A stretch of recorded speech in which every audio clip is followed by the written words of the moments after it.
고난일지라는 제목을 가지고 성금요 예배 말씀을 전하도록 하겠습니다. 특별 성찬 예배로 드리죠. 오늘 이 성금요일은 우리 주님의 고난의 절정인 십자가의 죽으심을 기념하여 지키는 절기입니다. 그래서 오늘 이 참여함은 놀라운 하나님의 은혜대로 믿음대로 참여하는 것이지만 성금요 은혜 예배는 세계적인 기독교 국가는 다 구별되어진 시간입니다. 날입니다.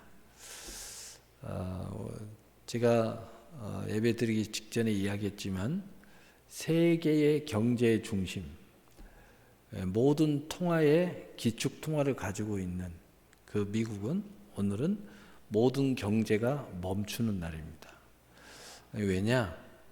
이 모든 것의 근원이 우리 주 예수 그리스도의 십자가, 고난으로부터 축복되어졌다는 믿음의 고백을 하기 위한 것입니다. 그래서 다 휴장입니다. 안타깝게도 우리는 나라의 공식적인 휴장의 날은 아니므로 우리는 믿음으로 휴장을 하고 참여해야 됩니다. 사실은 휴장이라고 말하는 게 아니고 나의 천국의 순례의 길에 이 자리에 있는 거죠. 왜냐하면 우리는 믿음으로 참여해야 되는 나라에 살고 있기 때문입니다. 이 날은 모든 하나님을 섬기고 우리 주 예수 그리스도의 은혜의 은혜자들은 오늘 이달은 아주 특별한 예배를 드립니다. 그래서 특별한 예배는 특별한 모든 것을 통해서 드려야만 특별한 것이 아니라 정말 하나님의 은혜를 알고 우리 주 예수 그리스도의 십자가의 의미를 분명히 이미 알고 있는 사람들이 오늘 이 자리에서 다시 한번 예수님의 그 일지를 덧어보는 거예요. 그래서 오늘은 그 의미를 가르쳐 주거나 또는 더 리얼하게 설교를 하거나 그런 내용보다는 그저 오늘 예수님의 고난의 일지 그리고 그저 그 예수님의 그 죽으심 속에 마지막 순간까지 자기의 위치와 직임과 현실적인 모든 것을 타파하고 오로지 주님의 위하여 그 시신을 수습하고 그리고 부활의 주님까지 이르는 그들의 일지를 포함하는 그 일지를 우리가 들여다본다는 겁니다. 그때 그러면서 우리는 그 속에서 이미 알고 있는 은혜를 상기시켜 보는 거예요. 그리고 생각해 보는 겁니다. 그러면서 스스로 기도하는 시간, 또 선언하는 시간, 그리고 회개하는 시간, 그리고 결단하는 시간을 갖는 날이기도 하는 것입니다. 이 십자가의 고난은 곧 부활의 권능을 말하는 것이죠. 그래서 이 은혜를 아는 사람들은 이 고난에 참여하는 근본이 있는 겁니다. 그래서 이 날을 절대 외면할 수 없는 거예요. 세상 사람들도 제삿날에는 온 가족이 전국에서 다 모입니다. 사실은 세상적으로 표현하면 주님 제삿날입니다. 그러나 우리는 부활을 딱 생각하고 있기 때문에 우리는 그저 성금요 예배, 고난의 절정 이런 의미로 우리가 이 날을 지키지만 세상에서는요 굉장히 중요한 날이에요. 온 가족이 모여야 돼요. 아버지보다 더 중요한 아버지가 죽은 제삿날이니까. 우리의 길이요 진리요 생명이신 우리 주 예수 그리스도의 죽으신 날입니다. 그래서 로마서 8장 10절은 우리는 그리스도와 함께한 상속자니 상속자이면 그와 함께 고난도 함께 받아야 될지니라. 우리는 다시 한번 내가 진정 영적으로 믿음으로 예수 그리스도의 고난에 잘 참여하고 있는가? 이 고난에 참여함은 어떤 비밀이 있습니까? 이미 우린 다 체험하고 있죠. 이 고난은 고난이 아니라 오히려 우리에게 희락을 주는 그러한 천국 열쇠입니다. 그래서 우리는 이 고난을 기쁨으로 참여하는 것입니다. 첫째로 믿음으로 참여하는 것이죠. 그래서 여러분이 믿음으로라는 것은 뭐냐면 사실은 영적인 주님의 십자가의 고난에 참여하는 길이 믿음으로 사는 길이에요. 그래서 믿음으로 산다는 것은 영적으로 이 고난에 참여하는 것이고, 그리고 실상에서는 이 고난을 통과하여 부활의 승리에 참여하는 것을 믿음으로 참여하는 거예요. 두 번째로는 제 십자가로 참여해야 하는 것입니다. 그래서 제 십자가예요. 그러나 이미 이 은혜를 알고 승리한 사람들은 제 십자가가 굉장히 감사하는 십자가고, 또 기쁨의 십자가고, 또 소망의 십자가입니다. 왜냐하면 사랑으로 인한 내게 주어진 영광된 십자가이기 때문입니다. 셋째로는 금생과 내생의 상과 멸관과 영광을 위해서 참여해야 하는 것입니다. 이것은 이 세상의 그 어떤 것과 바꿀 수 없는 영원한 영광에 참여하는 아주 중요한 길이기 때문입니다. 넷째로는 은혜자는 모든 은혜를 받은 대로 은혜의 길을 가는 것입니다. 그래서 오늘 이 자리에 참여한 사람들은요, 참여할 수밖에 없는 은혜가 있기 때문에 여러분 이 자리에 있는 거예요.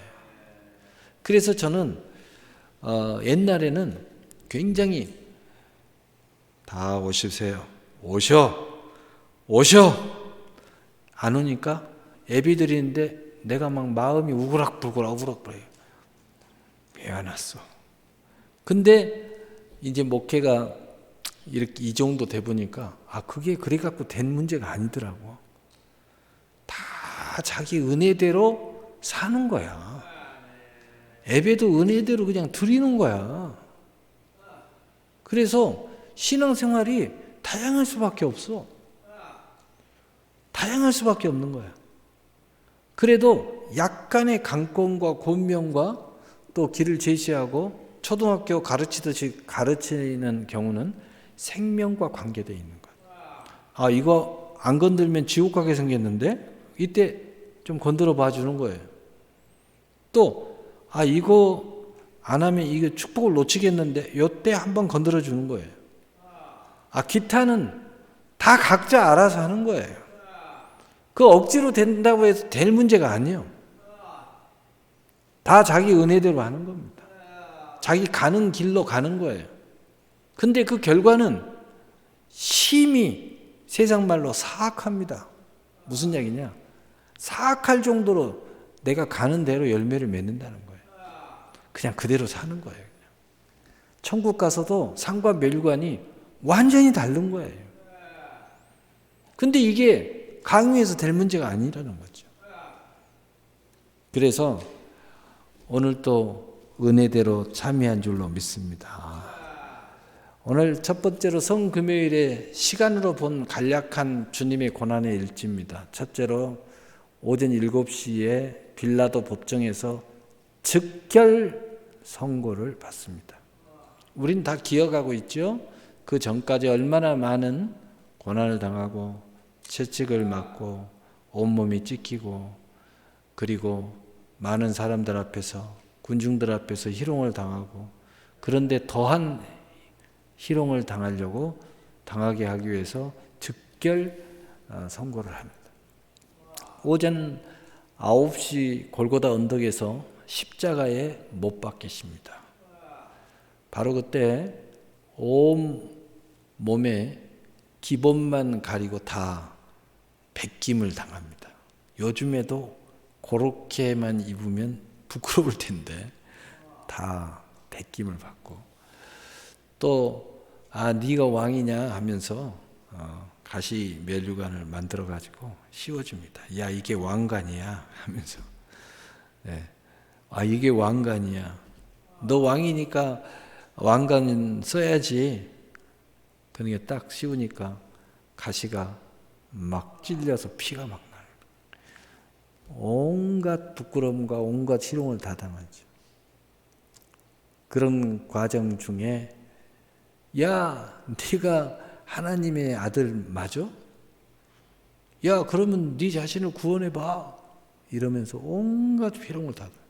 이름 말할 수 없죠. 우리는 성경을 통하여 우리는 다 읽었으니까. 오후 3시에 다 이루었다 하신 후에 운명을 하십니다. 물론 그 전에 2편 강도 중에 한 편 강도는 구원을 받고 한 편 강도는 죽는 순간까지, 지옥 가는 순간까지 우리 주님을 희롱하고 저주하다가 지옥을 가죠.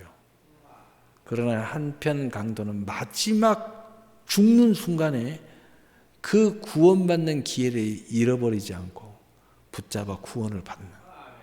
우리는 이 장면에서 무엇을 생각해야 될까요? 참 믿음은 선택이구나 라는 생각이 들 때가 있어요. 그 똑같이 양쪽에 매달려 있는데 왜 하나님이 이런 모습을 우리에게 보여줬을까? 우리는 이걸 깊이 생각해야 돼요.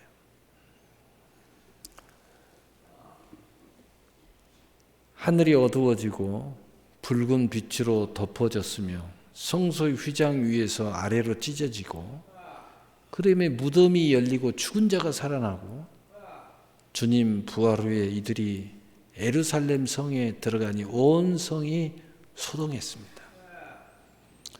두 번째로 예수님께서 십자가의 죽음 이후에 행적과 이 부활을 준비한 사람들의 모습입니다. 일지입니다. 예수님께서 죽으신 후에 첫째로 옥에 있는 영들에게 승리를 선포하셨다고 성경에 기록하고 있습니다. 베드로전 3장 18절 19절에 그리스도께서 단번에 죄를 위하여 죽으사 의인으로서 불의한 자를 대신하셨으니 이는 우리를 하나님 앞으로 인도하려 하심이라. 육체로는 죽임을 당하시고 영으로는 살리심을 받으셨으니 그가 또한 영으로 가서 옥에 있는 영들에게 선포하시니라. 예수님께서 십자가에 대해 다 이루었다 이렇게 말씀하고 끝난 게 아니고 영으로서는 음부에까지 다 내려가서 승리를 선포하셨어요. 이미 다 인생 끝나고 천국과 지옥이 다 결정된 인생들에게 다 선포했습니다. 두 번째로는 부자 아리마대 요셉, 공회원이라고 아까 성경에 우리 읽었죠. 그러나 이 공회원의 결의를 할 때 이 사람은 예수님 십자가에 못 박혀 죽는 것을 결의를 안 했습니다. 나는 끝까지 반대한다. 바로 그 부자 아리마대 요셉, 죽으신 예수님을 수습해서 새 무덤에 장사를 지냅니다. 요한복음 19장 38절에 기록돼요. 그래서 언제나 은혜자는 늘 그 행보와 삶과 신앙생활이 은혜스러운 거예요. 은혜스러운 게 뭐냐고요? 우리 주님이 이렇게 십자가에 못 박혀 죽으실 때 그 시신을 수습할 줄 아는 사람이 은혜스러운 거예요. 사랑의 빚진 자예요, 빚진 자. 언제나 하나님의 그 은혜를 알고 사랑의 빚진 자로서 그것이 마음의 부담이 되는 게 아니라 그것이 행복한 키가 되는 거예요. 그래서 언제나 사랑에 대한 빚을 갚는 것을 기뻐해요. 여러분 정말 사랑의 빚을 받고 그 사람이 사랑하는 사람, 내가 그 사람에게 사랑을 고백하고 사랑에 헌신하는 것이 얼마나 행복한 일입니까? 오늘 부자 아리마대 요셉이 그런 사람이에요. 그래서 자기가 가지고 있는 물질, 부자잖아요. 자기가 가지고 있는 공회원의 권세를 동원해서 예수님의 시신을 수습하는 권세를 가져서 수습해요. 원래 그 당시의 법은 골고다에서 십자가에 못 박혀 죽은 모든 죄인들은 시신을 수습할 수가 없어요. 그 뒤에 보면 시신을 버리는 곳이 있어요. 어떤 사람도 손을 못 대요. 근데 하나님이 이 권세자를 딱 사용하셔서 이 사람은 그런 권한이 있는 거예요. 딱 가서 부탁을 하는 거예요. 그 당시에 공회원이면은 요즘 국회의원보다 더 힘이 센 사람들. 근데 그 사람 권세를 가지고 있는 사람이 탁 예수님의 시신을 수습하는 거예요. 예, 허락을 받아요. 빌라도에게 허락을 받아가지고 수습하는 거죠. 그러니까 은혜의 선물을 따라 충성할 줄 아는 사람, 바로 이 사람이 은혜자고 사랑의 빚진 자고 이 사람이 그리스도인들이에요. 무엇 갖고 해야 되냐고요? 내 은혜의 선물을 따라 하면 돼요. 그냥 은혜 받은 대로 하면 돼요. 굳이 세상 말로 이야기하면 있으면 있는 대로, 없으면 없는 대로, 적으면 적은 대로, 많으면 많은 대로, 마음이 콩알만 하면 콩알만 한 대로, 마음이 넓으면 넓은 대로, 마음이 깊으면 깊은 대로. 꽁시렁꽁시렁 하지 마시고 그냥 은혜대로 하면 된다는 거예요. 그것이 그리스도인이에요. 그것이 그리스도인이에요. 남하고 비교하고 말 것도 없어요. 내가 천국을 침노하고 싶다. 침노하시면 돼요. 믿음으로 모든 걸 하고 싶다. 할 수 있거든. 이 무슨 말이냐. 믿는 자에게는 능치 못함이 없다. 그냥 믿음으로 하면 돼요. 나 부자 되고 싶다. 되시면 돼. 나는 이대로 살 거예요. 그냥 사시세요. 그냥 사시면 돼. 예수님이 그랬잖아. 내 믿음대로 될지어다. 보이는 것과 상관없이 주님과 동행하는 모습을 보입니다. 이 사람들은요, 그 자기 안의 은혜, 자기의 그 믿음의 그 공이 그를 따라가는 거예요. 누가 보든지 말든지 아무 의미가 없어요. 상을 주든지 말든지 아무 상관없어요. 나의 심령 안에 믿음의 공의대로 가는 거예요. 왜냐? 이걸 외면할 수가 없어요. 이걸 외면하면 안 돼. 내 모든 게 다 무너져. 무너지는 것이 더 중요한 게 아니라 이렇게 살아야 내가 살맛이 나는 거야. 살아있다는 증표가 나는 거야. 이렇게 해야 마음이 풀려. 그게 믿음의 공의예요. 이 믿음의 공의대로 하는 거예요. 은혜로 이야기하면 은혜 받은 대로 살아야 되는 거예요. 그래야 내가 살아있고 내 믿음이 내가 살아있다는 걸 느끼는 거예요. 어느 날 갑자기 여러분이 목사님 나 갑자기 왜 사는지도 모르겠고요. 행복도 다 사라져버리고 기쁨도 없어요. 뭘 먹어도 그냥 마셔. 왜 그럴까요? 은혜대로 안 살아서 그래요. 은혜대로 십자가를 지세요. 그래야 살맛이 납니다. 어떤 분이 요양원에 언젠가 한번 가니까 막 땀을 뻘뻘 흘리면서 막 봉사를 해요. 근데 옆에서 그 원장님이 그래요. 아니 그날따라만 먹을 거 있어야 돼. 저분이 저거 다 사오셨다. 나는 여기서 돈 받고 봉사하고 헌신하고 일하는 사람인 줄 알았더니 그게 아니라 저분은 와서 돈을 왕창 쓰고 간다는 거예요. 그러면서 가면서도 감사합니다. 나에게 이런 기회를 주셔서 감사합니다. 감사합니다. 아니 뭐가 그렇게 감사해요? 그러니까 제가 산다는 의미를 잃어버렸는데 내가 여기 와서 삶의 의미를 찾았어요. 지금 살맛이 나요. 너무 감사해서 더 와서 헌신하는 거예요. 여러분 보이는 것과 상관없이 주님과 동행하는 모습을 보여요. 결국은 주님의 부활의 주님을 만나고 부활의 권능에 참여하는 역사예요. 여러분의 삶이 살아야 할 이유를 발견하는 거예요. 내가 이제 마지막까지 무엇을 위해서 살아야 되는지 알게 된다는 거예요. 두려움, 염려 이런 것들은 이제 나하고 상관이 없어요. 세상 사람들의 눈을 보이는 거 뭐 이렇게 저렇게 창피하고 부끄 이런 것들은 이제 다 초월했어요. 초월했어요. 이제 이런 것들은 내 삶과 상관이 없는 거예요. 내가 행복하기를 하나님이 원하면 내가 행복하게 살면 돼.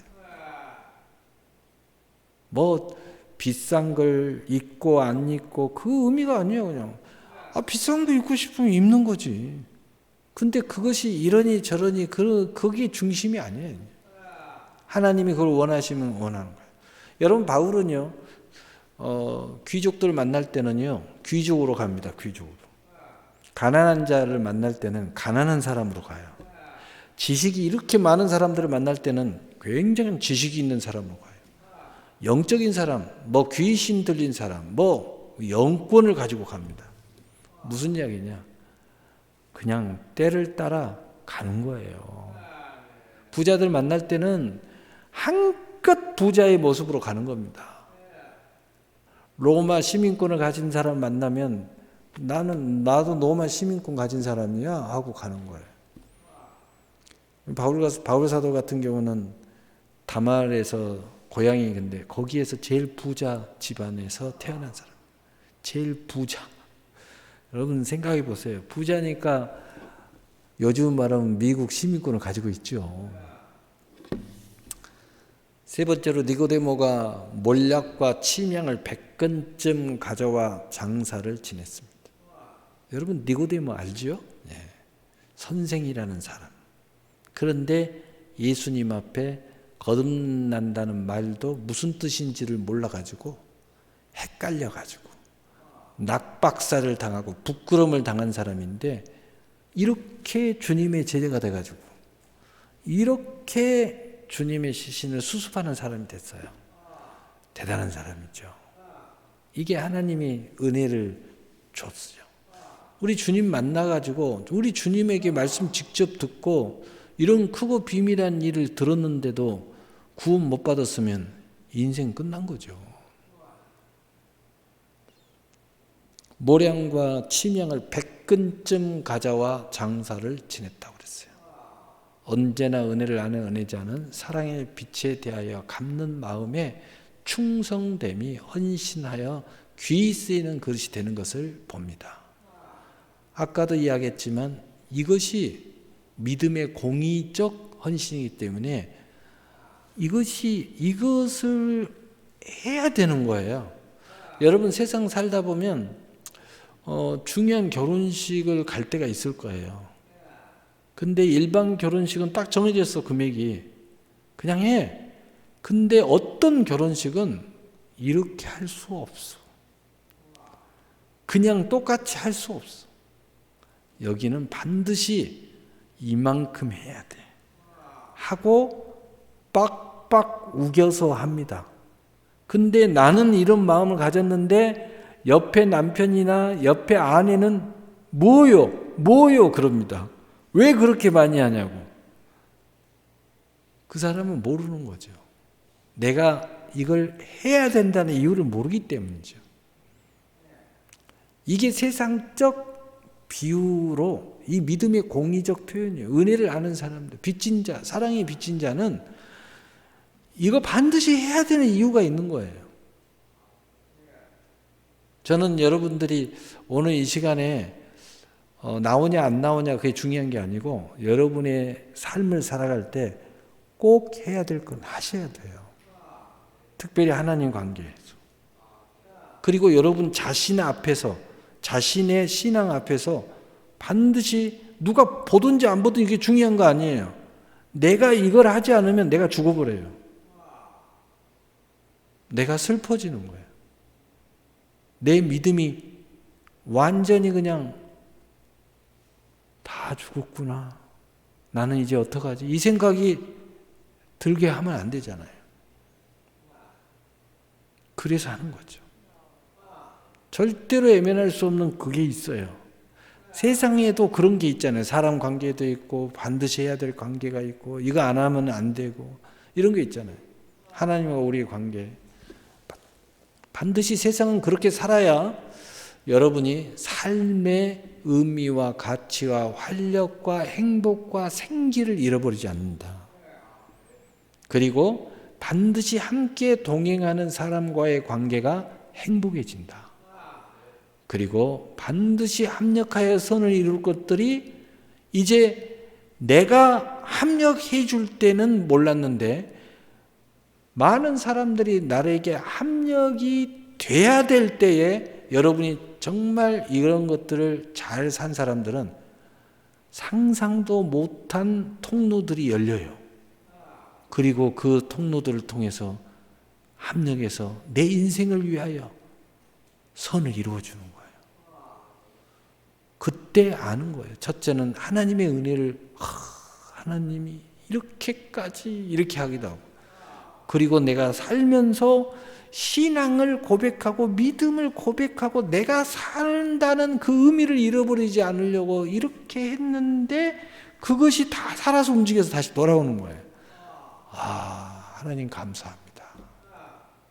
그리고 사람들은 통로가 된 사람들한테 손 꼭 잡고 너무 고맙다고. 내 인생에 당신이 이렇게 나의 동반자가, 나의 협력자가 될 줄 내가 몰랐다고. 너무 고맙다고. 그런 사람들이 주변에 좀 있어야지. 응? 있어야지. 중요한 순간에 이런 사람들은 좀 주변에 포진하고 있어야지. 여러분이 그렇게 살아야 그런 사람이 있는 거예요. 갑자기 이 말씀을 하니까 다비다가 생각이 나요. 다비다가 죽었다고 하니까 베드로 사도가 사역을 하다가 그냥 사역을 멈추고 뛰어와 버립니다. 다비다한테. 이렇게 예배드리다가 다비다가 죽었다 보니까 여러분 죄송합니다. 그러고 가버리는 거예요. 왜? 다비다라는 여자가 베드로를 얼마나 적극적으로 섬기는 여성도인지 몰라. 그날도 가서 보니까 그 옆에 그 친구가 베드로 사도한테 그런 이야기를 해요. 사도시요. 요즘 말하면 목사님.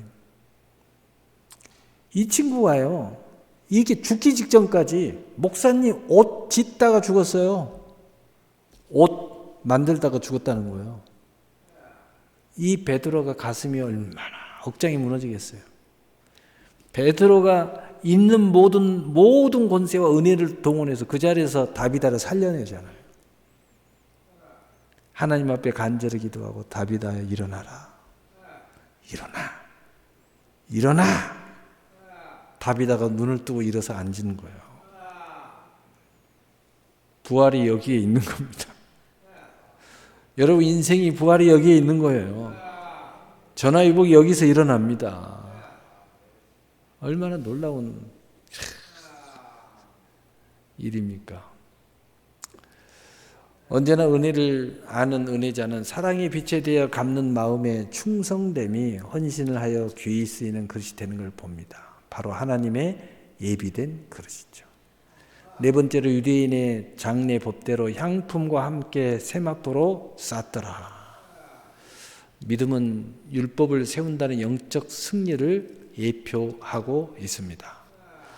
예수님도 유대인의 장례 법대로 이렇게 세마포로 쌌어요. 무슨 얘기냐면은 우리가 믿음의 자유를 가지고 있지만 오늘 우리의 규례와 법도가 있다는 거죠.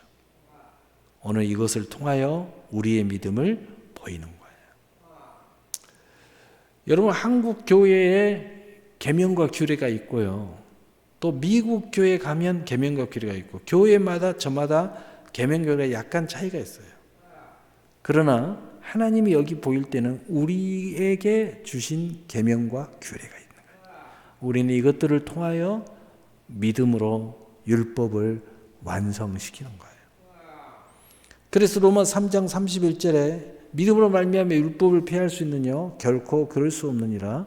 도리어 굳게 세우느니라. 때로는 여러분의 가정에 가문의 가풍이라는 것도 있어요. 여러분 그 가풍이 우상이라든가 적그리스도의 어떤 역사가 아닌 이상은 그 가풍이 믿음 안에서 잘 세워져야 돼요. 그러면 거기에 정말 아름다운 믿음의 가문이 잘 세워지는 거예요. 믿음은 그런 거예요. 가풍을 깡그리 무시하고 다 깨부시는 게 아니에요. 그 가풍에 하나님의 생기와 은혜를 집어넣어서 아름답게 그 가문의 아름다운 모습을 세우는 겁니다. 여러분 그걸 꼭 아셔야 돼요. 그래서 바울 사도는 선교하고 전도할 때 각자 지역마다 가서 그들의 그 안에 있는 율례와 법도를 잘 살펴가지고 복음을 전하면서 그것을 세워주면서 복음을 전해요. 그것 때문에 예루살렘 교회와 마찰이 굉장히 많았어요. 그래도 바울은 그렇게 복음을 전했어요. 은혜의 사람은 더욱 구별하며 더욱 성결하며 더욱 거룩함으로 옷을 입는다는 거죠. 다섯 번째로 안식 후 첫날 새벽에 여자들이 막달라 마리아 다른 여자들 마태복음 27장 57절 28장 1절 그 준비한 향품을 가지고 무덤에 가서 누가복음 24장 1절 마가복음 16장 1절에서 9절 그의 많은 사람들이 여기에 참여했습니다. 야고보와 요셉 어머니 마리아와 또 세베대의 아들들의 어머니와 많은 여자들 정말 그 주님 가까이에 저는 이걸 볼 때 많은 사람들이 그렇게 이야기를 해요. 여자들이 많았어요. 이렇게 이야기를 해요. 근데 예? 그러고 보니까 여자들이 많더라고. 나는 그걸 못 봤어요. 저는 주님 사랑하는 사람이 많군요. 나는 이렇게 생각했는데 어떻게 거기서 여자들만 봤지? 나는 주님 은혜자를 봤는데 제가 왜 이야기를 꺼냈냐면은 여러분 믿음의 눈을 가지세요. 은혜의 눈을 가지라고요. 그 백장 장인데 왜 요걸 보면요 그게 전혀 다른 눈이 됩니다. 은혜의 눈을 봐야지. 그 이야기를 어떤 목사가 해서 제가 그 이야기를 했어요. 여러분 이 사람들은 부활의 주님을 예비하는 그릇으로 쓰임 받았습니다. 근데 결과적으로 쓰임 받았지만 개인적으로는 그 하나님의 믿음을 고백한 거예요. 은혜를 고백하고 사랑의 빚진 자로서 그 믿음의 공의를 실천한 겁니다.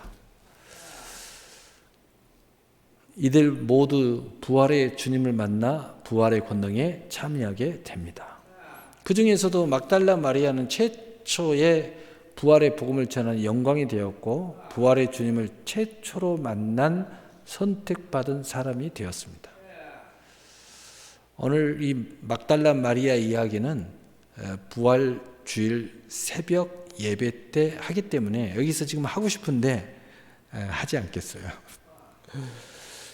오늘 말씀 마치겠습니다. 사랑하는 성도 여러분, 은혜자로서 오직 은혜를 구하며 은혜에 빗댄 충성됨이 내일의 영광의 주인공의 문을 열게 되시고 또 믿음으로 오늘 성찬에 꼭 참여하셔서 이 성찬에 대한 예수님께서 2000년 전에 이것은 내 몸이야 받아 먹어라, 이것은 내 피야 받아 마시어라, 그러면서 이것은 너희가 영원히 나를 기념하라 라는 그 말씀의 의미를 여러분이 꼭 품으셔야 돼요.